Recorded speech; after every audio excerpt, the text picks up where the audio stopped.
If I can have everyone's attention, please.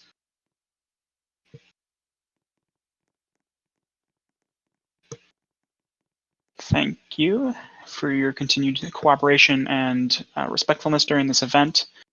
Hello, everyone, and welcome to the presidential debate for the May 2021 election season. On behalf of the Founders Election Commission and C-SPAN, I'd like to thank you all for taking your time to come and listen to tonight's event. My name is Speedy J. Zoll, and I will be the moderator for tonight's debate. A few notes before we get started. As is tradition with our presidential debates, the candidates have been informed of and have agreed to the format of this event, but in no way have they been told of any specific questions that will be asked tonight. We will cover a variety of topics, some chosen by myself and others by broader members of the community. For the sake of keeping focus on the questions tonight, I will not be naming any of those who have submitted community questions. I will, however, note when a question is from a community member. Our candidates today will be encouraged to speak via this event channel. So I would recommend that if you're trying to get the best possible answers and all the information, that you remain unmuted throughout the event. And we will also ask that you still remain respectful and relatively quiet in game. I understand that there is, of course, some talking that will go on, but if you can try to keep it to a minimum or in a whisper, just for the camera people in the back. So now, with all that information provided, we will move on to the introduction of our candidates. From the Rise Up campaign, give it up for candidate Phoenix Pharos of the Democratic Party.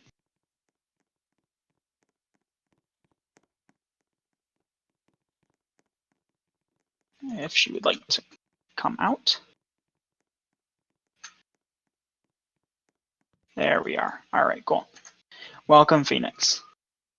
And from the Forward Together campaign, give it up for President Irving of the Republican Party.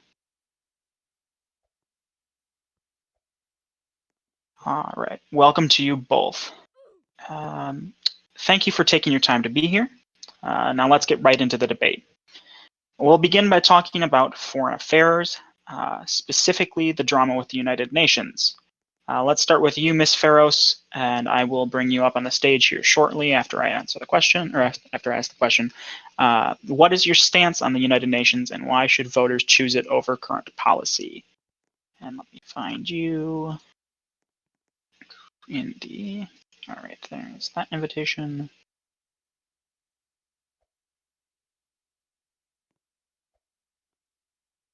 All right.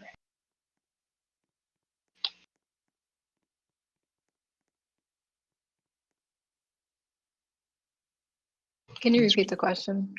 Yeah, okay, sorry. I see that someone got to you. All right, thank you for that. Yes, I will repeat the question. The question was, let's start with talking about your specific stance on the United Nations and why voters should choose it over current policy. So we believe that the current UN that we're in is decent, but we're also open to looking at other possibilities should that need to occur. We're also looking at our own, but of course that involves developer cooperation. So that's something that would be less doable at the moment. Yeah. All right, thank you for that. And President Irving, what about your policies with respect to the UN? What do they bring to the table that a Pharos administration might not? Yes, thank you for the question. I greatly appreciate it. So under my administration, I have mostly been making the platform made that the UN is not effective in managing foreign policy and ensuring that we are engaging appropriately with the international community. Right now, the United Nations is only trying to circumvent the United States and its wishes. That in itself is an atrocity against every American here today. It is a horrible circumstance that we are in currently, and that is why in my next term, should I be granted an election by all of you, I will push exceedingly for us to leave the UN and make our own. We cannot stand for the attacks of those who are in the United Nations, regardless of who are our friends. We have seen in recent history, within the past 3 weeks, a UN that has attempted to circumvent us by attempting to suspend us. They did not successfully do that, by the way. In fact, our own Department of State was able to prevent our suspension. An excellent move by them in a appalling display that was shown by the United Nations as a whole. And that is why, under my administration, I pledge to all of you that we will not be staying in this UN, come hell or high water. Thank you. And as a follow-up question, I'd like to ask on each of your individual thoughts on CSTO in relation with the policies and how they've influenced your decisions. We know that CSTO has become sort of a topic of discussion and tension, so we'd like to hear a little bit about that. We can start with you, President. Thank you. So I will cover a couple things that may not be obvious to some people. CSTO is the collective security or treaty organization hosted by the Russians. The entity as a whole has been instrumental in circumventing our own wishes in the UN. They have pushed for role-play aspects that are completely unnecessary and go against the idea of having a functioning group. They support other smaller nations, usually the ones from 10 to 50 members, depending on who it is. And they offer them development, which isn't a bad thing at all. However, they use that in a greater ploy to control the UN and the voting processes.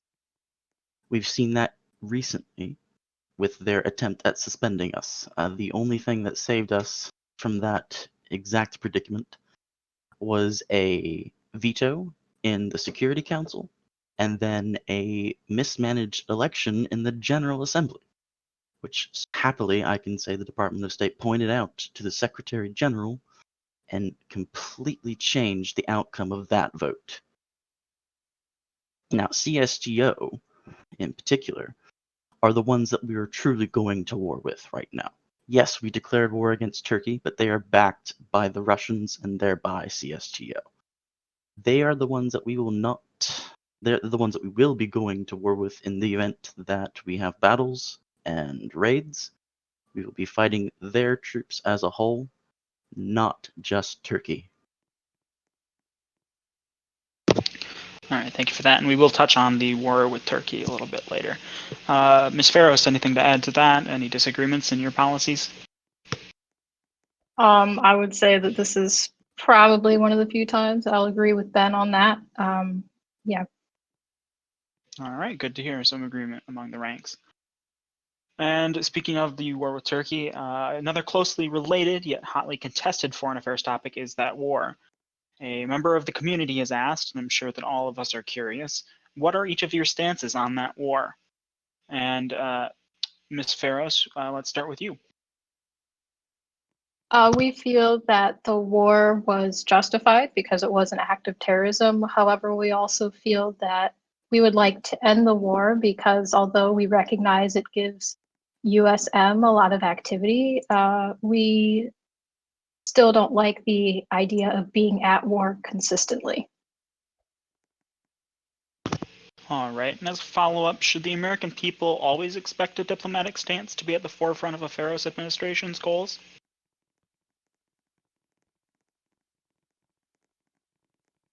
Yes.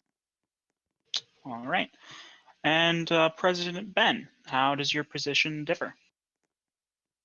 My position differs in the fact that I support holding up the defense of this country. We do not bend the knee to any other nation. We are a superpower in this United Nations, and that is universally accepted. In no way would I allow a terrorist attack against the nation be solved by diplomacy. An act of war was committed, and I took us to the very highest levels of addressing the issue, and we are now at a state of war with people that wish us harm. That is why we are at war. That's why I convinced Congress to declare war. I did not want to simply declare war by my own rights as president. I wanted Congress on my side, and I worked with them to make that happen. Now, as a result, nothing's happened yet. And that is also because of the United Nations, who are currently stonewalling us in that event in regards to this war, because they are making, so they say, a new map for us to fight at. And approximately 7 days ago, we were told it would be done in 4 days. Well, you see, we haven't done anything yet. In regards to wanting to end the war peacefully, I think that is entirely preposterous. We are going to war to create activity for the United States military. So why would we want to end a war that brings us activity, that gives people something to do? The military has not had a war to engage in over a year. It's completely ridiculous that a notion of wanting to end a war is presented by my fellow candidate over here. That is not the policy that this United States pushes. We defend ourselves and we defend our friends. Thank you, President Ben. And as a follow-up, before I allow a rebuttal, if Ms. Ferris would like, I would also like to ask, should we expect to see a continuation of war to be on the table during other potential diplomatic conflicts?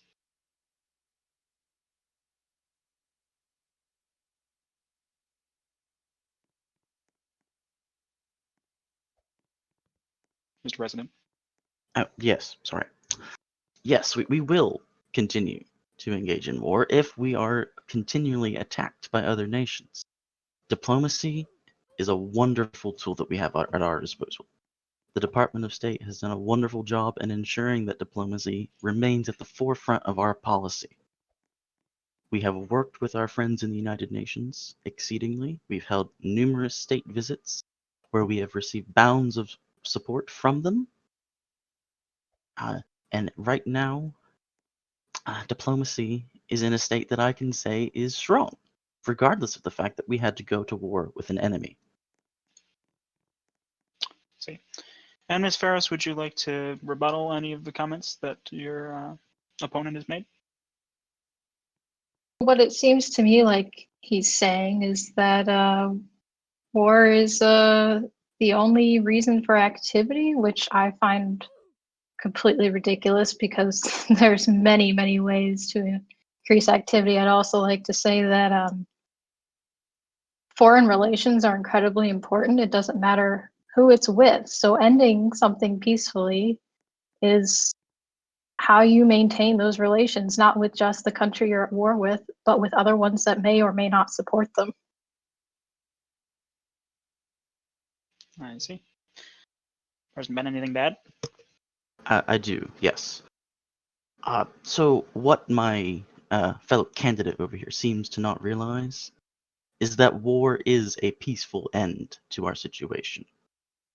In the United Nations, as it has been legislated and written out by their assembly, war is an end to conflict. It is similar to not going to war in the fact that you can simply skip the battle and go straight to the talks.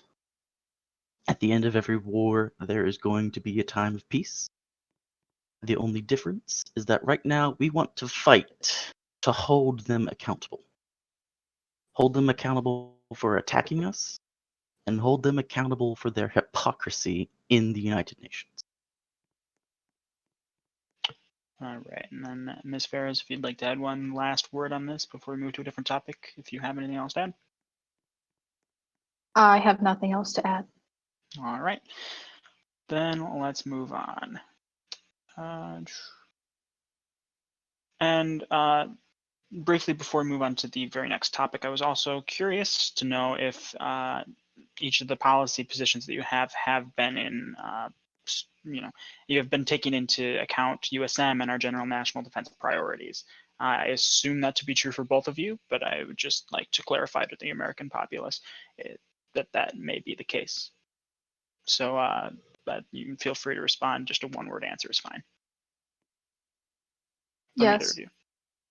Yes, of course. All right, brilliant. Now let's move on towards some more domestic affairs. Let's discuss the intelligence community. Ms. Farros, you've been more than open about your intent to make certain changes to intelligence agencies and policies from that position, including leadership. You have the stage. What changes are those, and why do you feel they're necessary?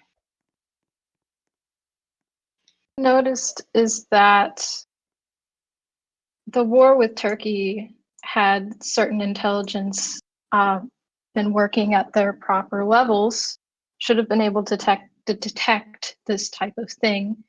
Therefore, we believe that it is necessary to review the current leadership. And so that's one of our biggest plans right now, if elected, is to review both performance and leadership of these particular agencies.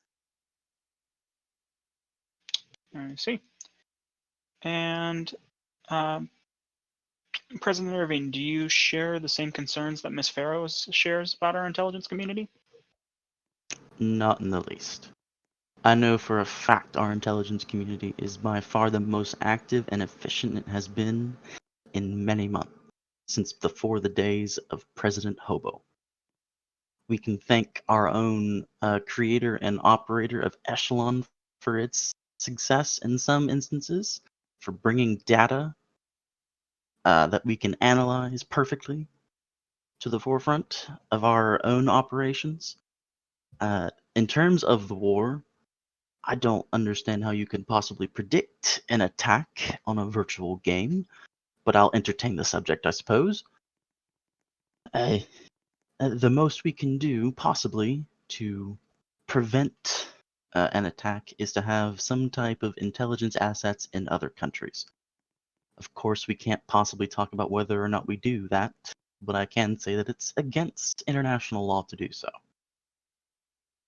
So asking our intelligence agencies to commit an international crime not only puts us at risk in the United Nations, but it also damages our own platform on the world stage by making us incredible and hypocrites for standing up for what is right and just in the world. I see. Ms. Farros, I assume you have a rebuttal to that? I do not at this time. All right. And then, of course, a common question that comes with intelligence agencies is always government transparency. Well, we've seen transparency in the eyes of document redacted declassifications and other type of events that have happened throughout time over those. I was specifically curious, and I'm sure that other people are too, about if there are any plans from either of you or your respective campaigns to have any changes with that or see any improvements or um, anything along those lines. So, Ms. Farros, we can start with you. I'm sorry, I was completely distracted by the in-game nonsense. Can you repeat the question one more time? Yeah, so if you were elected and we saw a Farros administration, would we see any changes in terms of either intelligence, transparency in the intelligence agencies or in the government as a whole? Would we see any more increase in or changes to government transparency?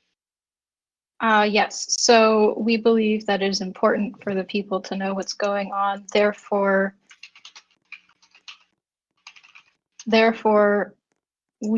sorry. No, you're fine. Let's get this fool. What's his name? Anyway, back to the question. Therefore, we Thank you, believe that Viking. we would create declassified versions as much as we can. Of course, we would never want to reveal any classified documents, but what we are able to share, we want to share. That's fair enough. And President Ben, would we see any changes in the second term from you in this topic, or would it stay largely the same? I'll be fairly blunt. What Ms. Farrows has been describing is what we're already doing. Not 3 weeks ago, my own Director of National Intelligence declassified 60-plus documents to the entire American community. This is in accordance with the precedent set by past administrations of declassing documents and ensuring that everyone is informed on what our intelligence community has been doing, so long as it does not disrupt our national security.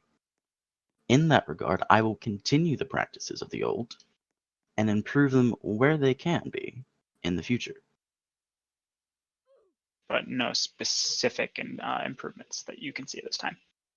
Specific improvements have not been brought to me. No, I cannot see where we could possibly do any more to declassify without disrupting our own national security. I see. And Ms. Farrows, do you disagree with that? No, however, I will say that the intelligence community is not the only department that needs to be transparent. The American people need to see and know what each agency is up to without disrupting our national security, as he said. I see. Is that something that you would agree with, President Ben? I would continue to point out the fact that under my administration, we have held numerous press conferences from multiple agencies throughout the entire country. She may know that if she was around more often. However, that is the situation we're in. All right. Anything from you, Ms. Farrows, or are we ready to move on? I mean, press conferences once every week, but once every couple of weeks, but that's not true for each department. And press conferences don't cover everything. So I think this needs to be a weekly situation instead of a once every few weeks type of situation. That's fair enough. Anything to add, Mr. Irving? I will say that the DOJ alone has held weekly press conferences ever since the beginning of my term. At the beginning of my term, in the very first week, there were 4 press conferences held from 4 different entities where they displayed to the nation our commitment to transparency to everyone. There have been press conferences held, there have been press briefings released, and there have been numerous documents released by the agencies describing in detail what they've been doing. I again would direct the attention of my opponent to the announcements channel where all of this has been released to the public for their consumption, should they bother to look at it. All right. And do you have anything to add, Ms. Farrows? I'll just add that, of course, press conferences are held, but not everybody goes to them. So there just needs to be more accessibility. Well, that's a fair enough thing to point out. Let's talk about law enforcement next and its interaction with gangs. As I'm sure both of you know, we've been experiencing a good amount of activity between both sides of the law at DC recently. Do you have any specific plans to help continue or increase that activity? And we can start with you, President Irvin. Yes. So there have been a high degree of interactions between law enforcement and gangs these past few weeks that cannot be denied. We've even seen a gang close and be reinvented in a new one within the past few days, even. Now, those interactions are mostly based upon shooting a gun and seeing who wins on either side. However, their specific interactions in regards to the tools being used are what's mostly been up for debate that I've noticed by my own constituents and those who have brought issues to me. In that regard, there is the thing regarding cuff rushing. That is a heated topic that both me and Miss Farrows have commented on, and I think in this degree we're mostly in accordance with the fact that there's not much either of us can do to address the issue. It's purely a developmental aspect of the game, and there's not a whole lot we can do to change it. But aside from that, the best we can do for our law enforcement agencies is to ensure that they are obeying the law and rightfully administering it to those who are not obeying the law. Nice. And are there any policies that you have that would be different, Ms. Farrows, from the current ways that we're handling with activity and making sure that things are continuing to be prosperous at DC? On this topic, I do have to agree with Ben.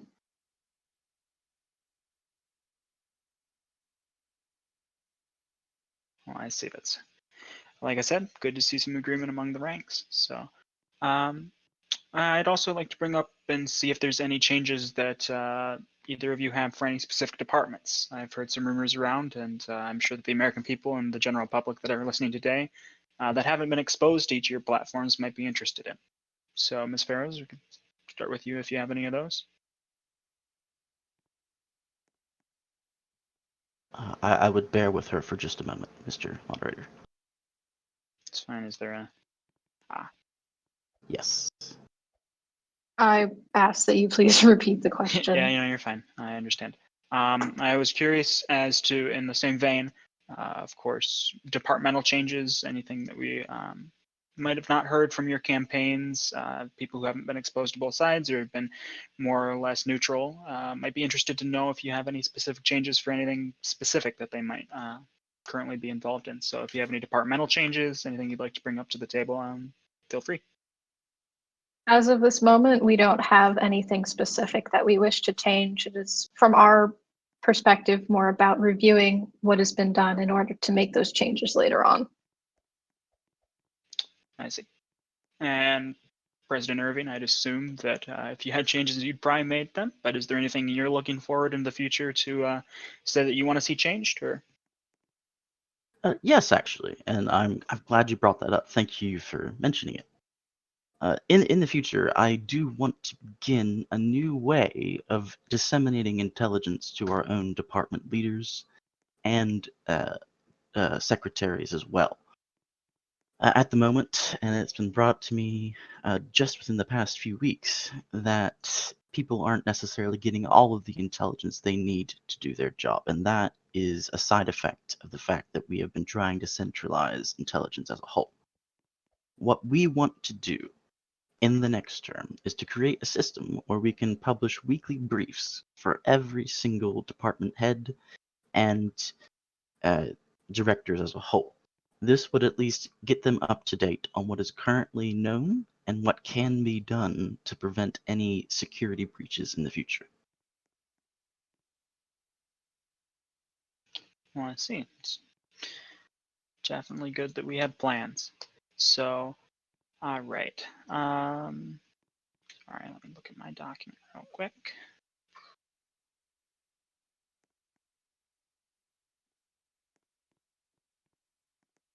All right. So now that we've gotten a lot of the large policy points out of the way, let's talk about you. What makes each of you the right fit to lead the American people in these coming months? A member of the community is particularly interested in each of your experiences and qualifications. So we can start with Ms. Farrows. Yeah, sure. So I have been a member of this community since late 2014, I believe it was. And since then, I have been consistently involved in the community. I've probably led just about every department that we have. So I believe that gives me a little bit of an edge because I've worked these departments. I know how they run. I know what doesn't work and what does work. And so that will be very beneficial if I were to take up office. I see. And President Irving, what makes you Yes. uniquely qualified for the coming couple months? In that, I would say that I certainly have not been around for the past 6 years like my opponent. However, I do spend a frequent amount of time in this community ever since last June, which is almost going upon a year now. And I can tell you in those experiences that I have served extensively in White House staff as press secretary and then chief of staff. I have served in the National Security Agency, where I have learned all the tips and tricks to ensuring that our intelligence is working properly. In that, I was the chief of staff, as well as serving as a senior field agent for several weeks. I even had the honor of serving under then director Lakchar, who, as you all know, was our president not 2 months ago.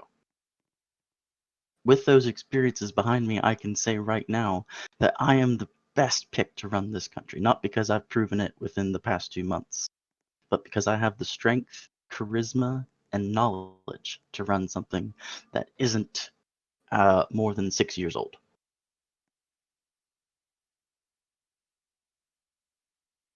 Well, I see. Thank you so much for your introductions of each of your various experiences and what makes you qualify. Um, also, a member of the community has submitted a question of saying that they're interested in what you might have to say to voters who have already decided that they're voting against you, or um, or the ones that are voting for you as well. But they were particularly interested in what you might have to say to those who might not be on your side, but will still be here after your administration goes forward. So we can start with President Irving. All right, so to those people, I would say, regardless of who you support, it's not going to affect or impact your employment in the executive branch, or I should think anywhere in the United States. That's not something I can necessarily say for my opponent, but I can say right now that everyone's job is safe and secure. And leading on from that, I will also say that if you don't support me, that's fine. You're allowed to have an opinion, albeit private, because of Hatch Act and our own laws that govern us. And I even openly welcome criticism. Where it's constructive, it can always improve existing policy and procedure. So it's extremely beneficial if you don't support me and you make that known, because then we could possibly address the situation. If you support my candidate, I am entirely okay with that. It even may be beneficial for the country that we see a little bit of opposition, which we haven't seen in nearly 6 months. But I will concede back to you, Mr. Moderator. Fair enough. And Ms. Farrows, on the same line of questioning? Yes, who you support is who you support. I don't take offense if somebody supports the opposition because that's what you believe and that is important to you. So I in no way hold that against you. And I feel that actions speak louder than words. So even if you oppose me, for example, maybe your opinion will change if you see the actions taken in a positive light during a presidency. That's very insightful. Thank you so much for that. And then DC activity is also an integral part of our community as a whole. The presence of our elected officials at DC provides a common target for criminals, and it also provides a place to defend for our law enforcement and our protective agencies. It's one of the lifebloods of why people play DC. Knowing this, how often do you plan on being at DC? And Ms. Farrows, we can start with you. Sure. So I know that a lot of people in the past have criticized me for not being online at DC, and that's because right now it's during the school term, and I value education far more than I value spending 12 hours on Roblox. However, I will say that by the time this term starts, I will have graduated university, which means that the entire term I will be free to be online at DC, which means that yes, I will be spending maybe 2-3 hours a day on DC when I have the chance. So I believe DC activity is important, and I will definitely be able to do so once the term starts. And President Irving? So I'd be happy to address that.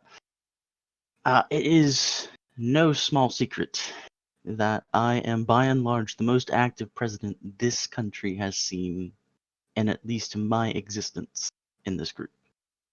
I have over 880 hours at DC alone, bringing activity not just to Secret Service, but to the various departments and criminal organizations that make up this community that we all exist. What I present to you is activity now, an activity that is based on my past that you can count on for the next 2 months. The opposition does not have anything to back up their promises to be active for 2 or 3 hours here or there at DC. I am active for you, I'm active for this country, and I'm active for our community. Activity brings excellence. And it's going to bring us into the future where we have to prepare our next generation of leaders for what is to come. And that is why my activity alone is a strong baseline for what you can expect for the next 2 months under another administration for President Earp. All right, thank you. And is there anything you'd like to add, Ms. Farrows? I will add that although it appears on the surface that just because I have not been at DC, I am not active, that is incredibly false. I have taken up recently over these few months, I would say January through April, I have been employed by the DoD as a Discord-based job regarding policy.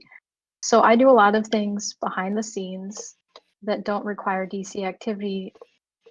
However, again, as I said, I will be able to be online once my school ends. I see. Thank you so much for that. And Mr. President Irving, I'm assuming that you're ready for the next line of questioning, or do you have anything to add? No, we can move on. Thank you. All right. So one of the major contested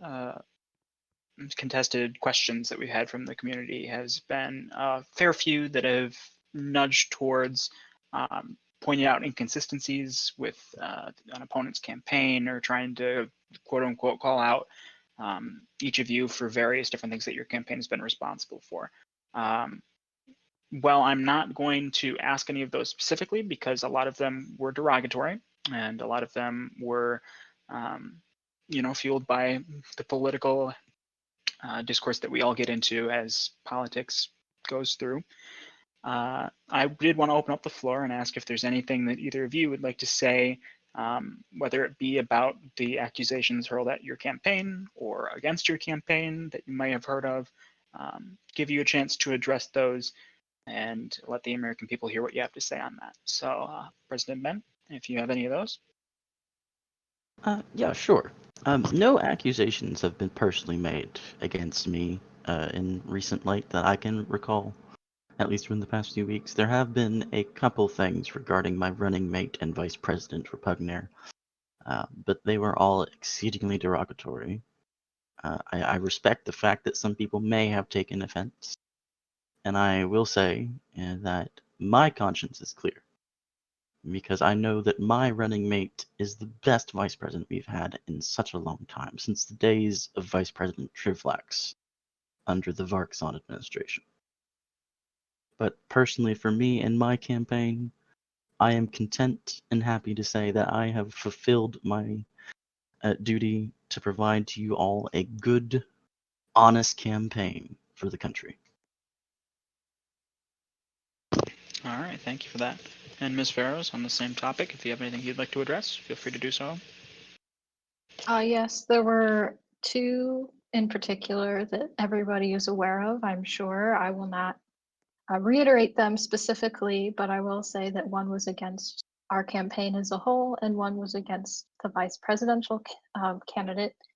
He has repeatedly apologized and has explained in what context that was used, and therefore I believe it does not need more discussion. And the other one involved an image against our campaign that I found incredibly disheartening and insulting as a German and German speaker myself. And we just wish that people would act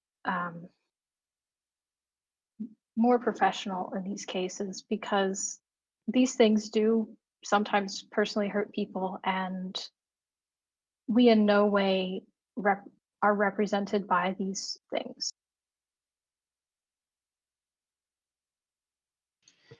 That is very true. I think that we can all appreciate a little civility in politics sometimes. So hopefully that will continue, and I hope that those of you who have asked a question that you may feel some resentment or some problems with the campaign, to remember it is just politics. So other than that, I'd like to briefly touch on each of your guys's any legislative agendas that you may have in the upcoming term. So, President Ben, we can start with you. Is there any sort of legislation or any kind of policies that you're looking at coming out on as we come into, May and June? Yes, absolutely. Something that's been at the forefront of my mind for the past month, at least, is creating a viable way for criminals to re-enter government service. In the past, we've had criminals that have came back, and they had quite the opposition. Those being Black Eye or Zombionic. Granted, they are gone now and have returned to crime, but that's simply because there's a large criminal update coming up that you really can't miss if you're a diehard criminal. But in terms of legislation, to make this an accessible way for people to come back to government if they want to, we want to introduce to Congress a viable method for that to take place. This would be based upon history, mostly recent, not the past, and which departments would be acceptable for them to join, for at least in the interim, until they've shown to the rest of us that they are prepared to take on government life without trying to circumvent the government. Obviously, there's going to be some opposition to this, and I'm prepared to make that fight when it comes. But I do believe that criminals should not be stigmatized by the fact that they did crime once. I can point to Miss Farris's own vice presidential candidate. He used to be a criminal, and now he is a leading member of the Senate. He's held lofty positions, such as President Pro Tem, and he's a excellent addition to our own law enforcement agencies. That alone shows criminal reform can be beneficial to the country and for our community. And I think if we can all come to it together and make this a reality, we can show to the world that we are not going to criticize people for their past actions so negatively, especially when it's crime, which only brings activity to DC in the end. But thank you, Mr. Moderator. Yes, of course. And Ms. Farros, is there any legislative or policy agendas that you may have coming into the May-June time period? Yes, we've been looking quite heavily at the BRA. We realize that mostly it is media news companies that have been registered, and we're looking at outlining some legislation that will outline certain ones that have been denied because there isn't legislation. So, for example, private security, we're looking at outlining it in a way that will allow it to be an official registered business without requiring any developmental support, because that requires a lot of developer support, of course, and they are quite busy. On a side note, I would like to mention that my vice presidential candidate has never been a criminal.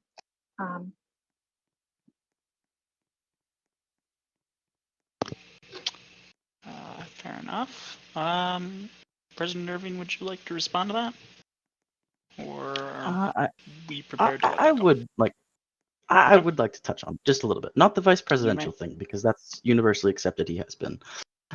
27 arrests is kind of hard to debunk. But in regards to the BRA and her legislation with private security firms, I can say, as I have served as the Business Registry Association chairman, that we have denied an application of hers at least on one occasion where she wanted to open a private security firm.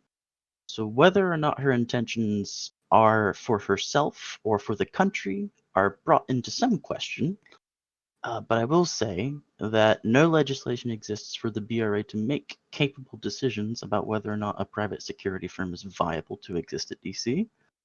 And no, we do not have development currently that can make that happen.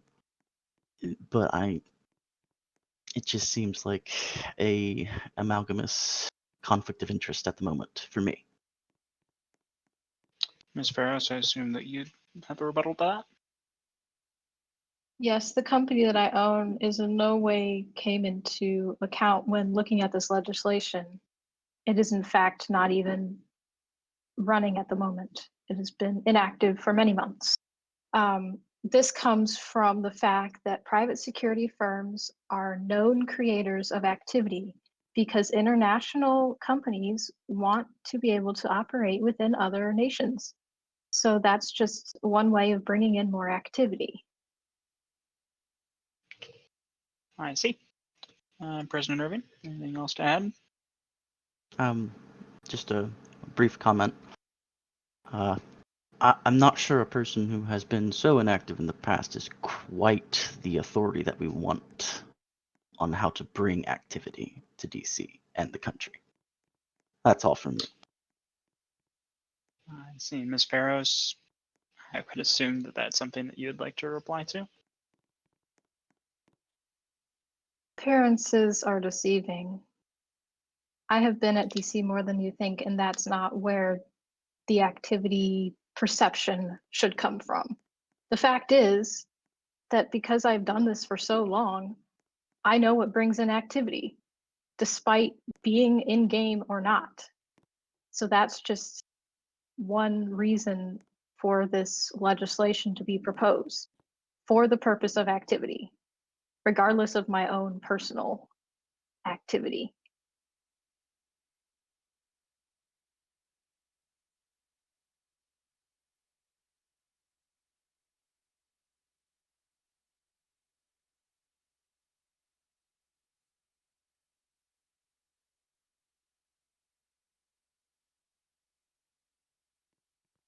All right, I think I'm all good. Sorry about that. I figured that some sirens might not be in the best interest of the debate. So, all right. Well, I think we can leave that topic of the debate to itself. I think that enough has been said on that.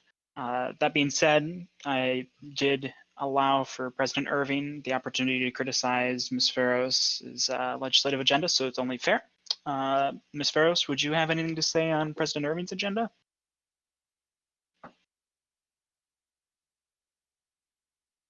I'm not in the aim to criticize, so I'll keep that to myself.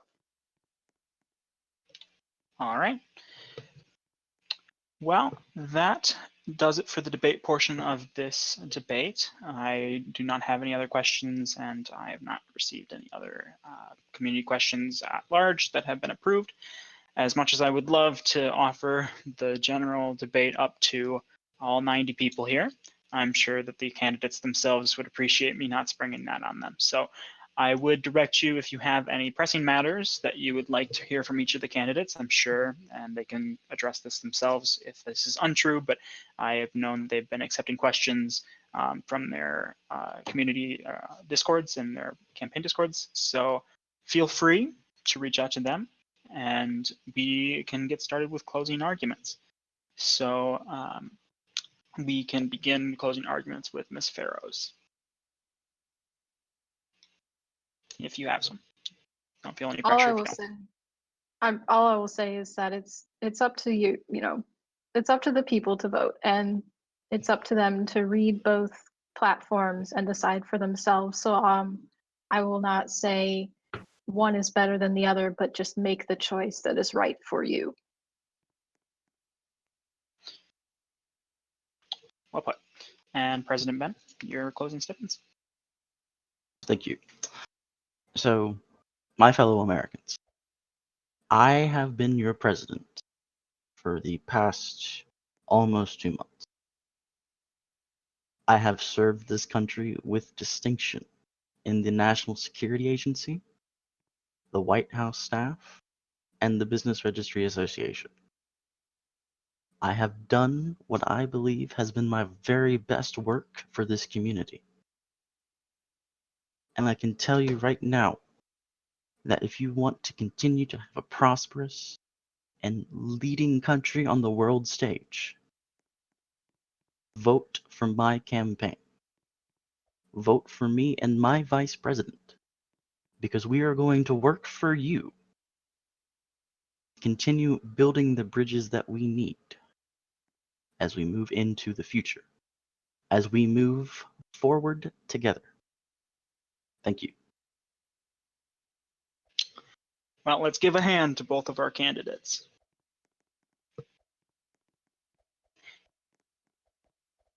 Thank you both again for your attendance tonight. We appreciate you taking the time out of your busy schedules. And to everyone else, the general public who has attended, I thank you so much on behalf of the FEC and C-SPAN for attending tonight's debate. We will be looking for feedback in the near future if you liked this voice stage style commentary more than the in-person, or sorry, the in-game chat and things like that. But I suspect that it will be as it was when we pulled this previously. I feel like this went over better than the last one. So thank you again, and have a good night.